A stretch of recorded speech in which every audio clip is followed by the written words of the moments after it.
if I should have a daughter, instead of mom, she's going to call me point B.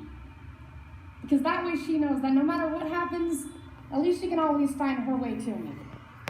And I'm going to paint the solar system on the back of her hands. So she has to learn the entire universe before she can say, oh, I know that like the back of my hand. And she's going to learn that this life will hit you hard, in the face, wait for you to get back up just so it can kick you in the stomach. But getting the wind knocked out of you is the only way to remind your lungs how much they like the taste of air. There is hurt here that cannot be fixed by Band-Aids or poetry. So the first time she realizes that Wonder Woman isn't coming, I'll make sure she knows she doesn't have to wear the cape all by herself. Because no matter how wide you stretch your fingers, your hands will always be too small to catch all the pain you want to heal. Believe me, I've tried. And baby, I'll tell her, don't keep your nose up in the air like that. I know that trick. I've done it 1,000,000 times. You're just smelling for smoke, so you can follow the trail back to a burning house so you can find the boy who lost everything in the fire to see if you can save him.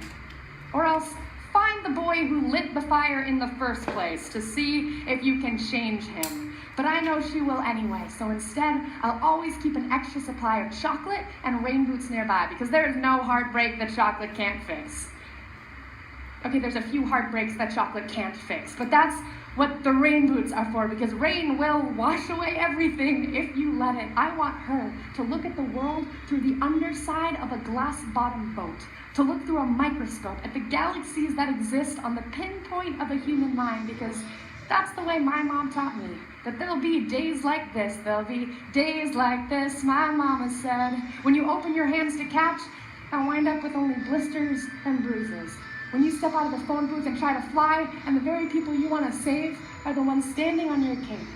When your boots will fill with rain and you'll be up to your knees in disappointment, and those are the very days you have all the more reason to say thank you. Because there's nothing more beautiful than the way the ocean refuses to stop kissing the shoreline, no matter how many times it's sucked away.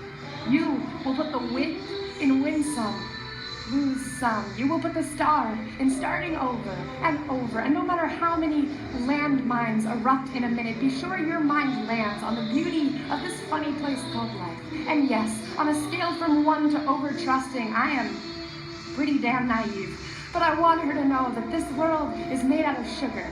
It can crumble so easily, but don't be afraid to stick your tongue out and taste it. Baby, I'll tell her, remember your mama is a worrier and your papa is a warrior, and you are the girl with small hands and big eyes who never stops asking for more. Remember that good things come in threes, and so do bad things. And always apologize when you've done something wrong, but don't you ever apologize for the way your eyes refuse to stop shining. Your voice is small, but don't ever stop singing. And when they finally hand you heartache, when they slip war and hatred under your door and offer you handouts on street corners of cynicism and defeat, you tell them that they really ought to meet your mother. Thank you. Thank you. Thank you. Thanks. Thank you.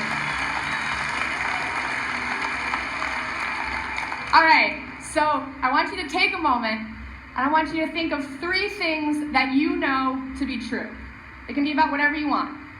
Technology, entertainment, design, your family, what you had for breakfast. The only rule is don't think too hard. Okay, ready? Go. Okay, so here are 3 things I know to be true. I know that Jean-Luc Godin was right when he said that a good story has a beginning, a middle, and an end, although not necessarily in that order. I know that I am incredibly nervous and excited to be up here, which is greatly inhibiting my ability to keep it cool. And I know that I have been waiting all week to tell this joke. Why was the Scarecrow invited to TED? Because he was outstanding in his field. I'm sorry. Okay, so these are 3 things I know to be true, but there are plenty of things that I have trouble understanding. So, I write poems to figure things out. Sometimes, the only way I know how to work through something is by writing a poem. And sometimes I get to the end of the poem and look back and go, oh, that's what this was all about. And sometimes I get to the end of the poem and haven't solved anything, but at least I have a new poem out of it. Spoken word poetry is the art of performance poetry. I tell people it involves creating poetry that doesn't just want to sit on paper, that something about it demands it be heard out loud or witnessed in person. When I was a freshman in high school, I was a live wire of nervous hormones.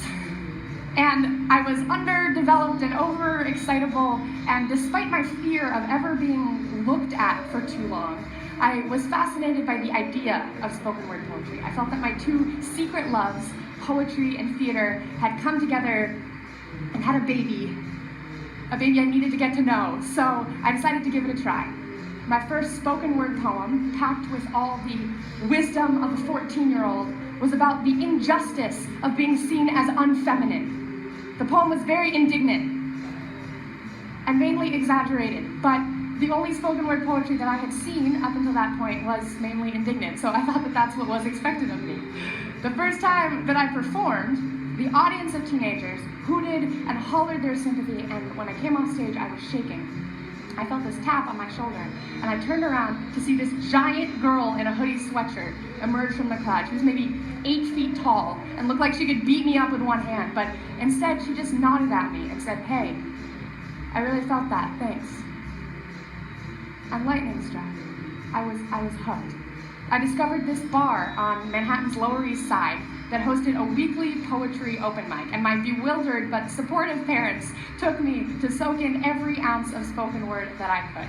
I was the youngest person there by at least a decade, but somehow the poets at the Bowery Poetry Club didn't seem bothered by the 14-year-old wandering about. In fact, they welcomed me. And it was here, listening to these poets share their stories, that I learned that spoken word poetry didn't have to be indignant. It could be fun, or painful, or serious, or silly. The Bowery Poetry Club became my classroom and my home, and the poets who performed encouraged me to share my stories as well. Never mind the fact that I was 14, they told me, write about being 14. So I did, and stood amazed every week when these brilliant, grown-up poets laughed with me and groaned their sympathy and clapped and told me, hey, I really felt that too.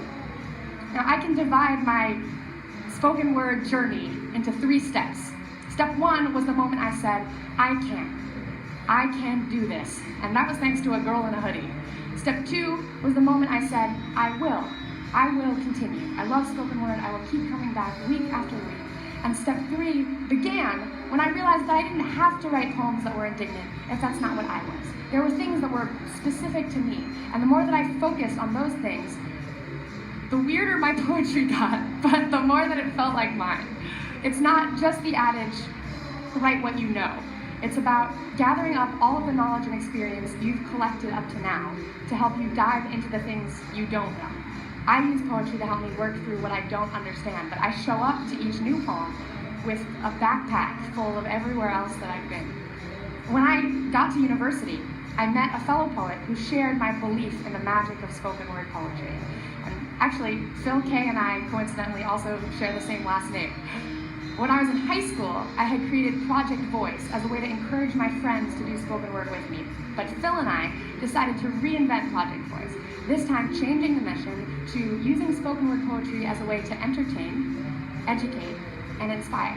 We stayed full-time students, but in between we traveled, performing and teaching 9-year-olds to MFA candidates from California to Indiana to India to a public high school just up the street from campus. And we saw over and over the way that spoken word poetry cracks open locks. But